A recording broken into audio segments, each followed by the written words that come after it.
나가노현 나카노시 산탄총 총기 난사 사건. 2023년 5월 25일 나가노현 북부에 위치한 나카노시 에베지구에서 일본 사회를 크게 충격에 빠뜨린 중대 강력 사건이 발생한다. 이 사건은 총기 소지가 극도로 제한된 일본에서 민간인이 산탄총을 사용해 경찰관 2명과 민간인 2명을 사살한 매우 이례적인 사례로 사건 발생 직후부터 전국적인 관심을 모았을 뿐 아니라 일본 사회 전반의 총기 사용 실태와 공공안전에 대한 심각한 우려를 불러일으켰다. 사건은 2023년 5월 25일 오후 4시 20분경 나카노시 에베지구 인근의 한 농로에서 시작되었다. 이 지역은 논밭과 단독주택이 섞여있는 전형적인 농촌 마을로 평소에는 범죄와 거의 무관한 조용한 생활권으로 알려져 있었다. 당시 현장에는 60대와 70대 여성 2명이 집으로 귀가를 하며 길가에서 대화를 나누고 있었는데 이때 31세 남성 아오키 마사노리가 갑자기 접근해 아무런 경고도 없이 큰 칼로 이들을 공격했다.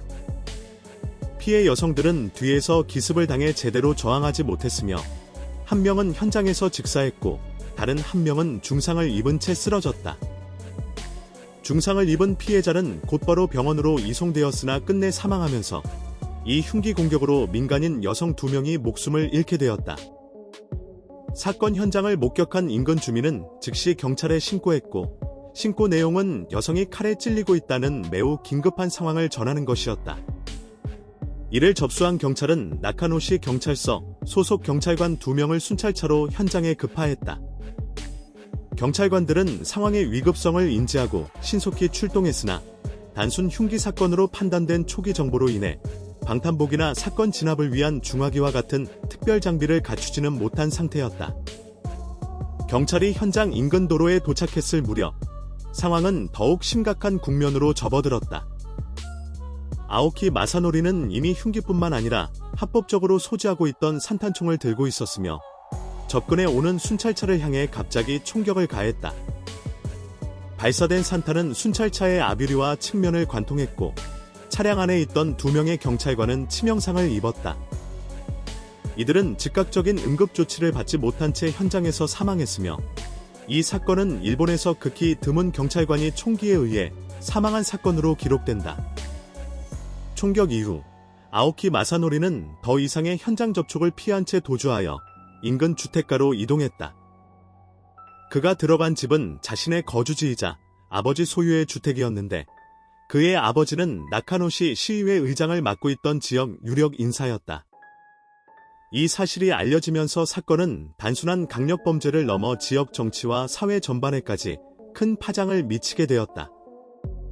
이후 아오키 마사노리는 자택 안에서 산탄총과 실탄을 소지한 채 경찰과 대치하며 약 12시간 동안 농성을 벌였다.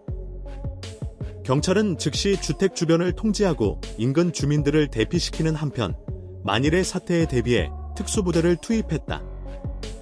농성 과정에서 아오키 마사노리는 외부와의 접촉을 거부하거나 불규칙적인 발언을 반복했으며 자신이 주변 사람들로부터 험담과 비난을 받고 있다고 느꼈다는 취지의 말을 하며 강한 피해의식과 망상적 사고를 드러낸 것으로 전해졌다. 밤새 이어진 긴장된 대치 끝에 사건 다음 날인 5월 26일 새벽 4시 37분경 아오키 마사노리는 경찰의 설득에 응해 별다른 저항 없이 체포되었다.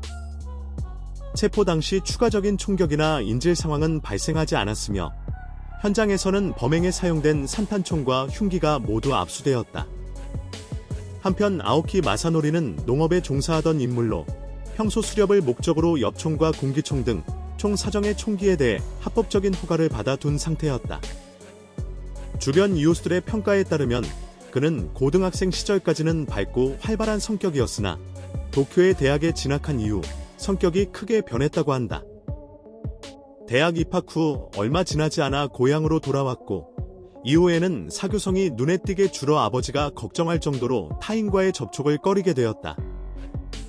그로 인해 주변에서는 싸움이나 문제를 일으킨 적도 없는 비교적 얌전한 사람으로 인식하고 있었다.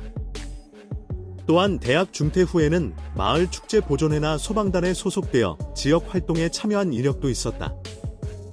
그는 카루이자와에서 갤러트리어 프루트라는 가게를 운영하며 집에서 재배한 과일을 사용해 만든 젤라토를 판매했는데 주변 상인들에 따르면 유행을 충실히 반영한 덕분에 손님들이 길게 줄을 설 정도로 영업이 호조였다고 한다. 아오키는 오래전부터 총기에 관심이 많았으며 야생동물로 인한 농작물 피해를 방지하기 위한 목적으로 사냥총을 사용해왔던 것으로 알려졌다. 사건 당시 자택에는 아오키 마사노리의 부모와 아오키 마사노리, 그리고 그의 이모까지 총 4명이 함께 거주하고 있었다. 이 가문은 13대에 걸쳐 농장을 운영해 온 지역의 유서 깊은 집안으로 주변 토지 대부분이 아오키 가문의 소유였다고 전해진다. 그만큼 지역 내 영향력도 커서 마사노리의 조부는 농업협회 이사직을, 증조부는 시의회 의원을 지낸 이력이 있었다. 마사노리의 아버지는 대대로 농업을 이어온 집안 출신으로 다양한 농업사업에 부응에 힘쓰며 시민들의 생활에도 신경을 써온 인물로 평가받았다. 어머니 역시 지역사회에서 잘 알려진 인물로 지역 문화센터에서 꽃이나 과일을 활용한 강좌를 진행하며 상당한 인기를 얻고 있었다. 그러나 이 사건 이후 부모 양쪽 모두 사회적 신뢰와 명성을 잃게 되었고 어머니는 자살까지 생각하며 극심한 정신적 고통을 겪은 것으로 전해졌다. 사건이 발생한 이후 아오키 마사노리의 아버지는 나카노시 시의회 의장직에서 사임했다. 이후 진행된 재판 끝에 2025년 10월 14일 나가노시 지방법원은 살인죄 등 혐의로 기소된 피고인 아오키 마사노리에게 사형을 선고했다. 이 사건으로 4명이 사망했다. 무차별 흉기 공격으로 민간인 여성 2명이 희생되었고 신고를 받고 출동한 경찰관 2명 역시 총격으로 목숨을 잃었다. 특히 공권력의 상징인 경찰이 민간인의 총기에 의해 사망했다는 점은 일본 사회에 큰 충격을 안겼으며 총기 관리 제도와 정신질환자 관리 체계, 농촌 지역의 치안 대응 방식 전반에 대한 재검토 필요성을 제기하는 계기가 되었다. 총기가 엄격히 규제되는 나라에서도 총기 사고는 발생할 수 있다는 불안과 강력 범죄에 대한 예방 및 초기 대응의 중요성이 다시 한번 강조되었다. 나카노시 산탄총 총기 난사 사건은 단순한 지역 범죄를 넘어 일본 사회가 오랫동안 유한한 안전 신화의 균열을 남긴 중대한 사건으로 평가되고 있다.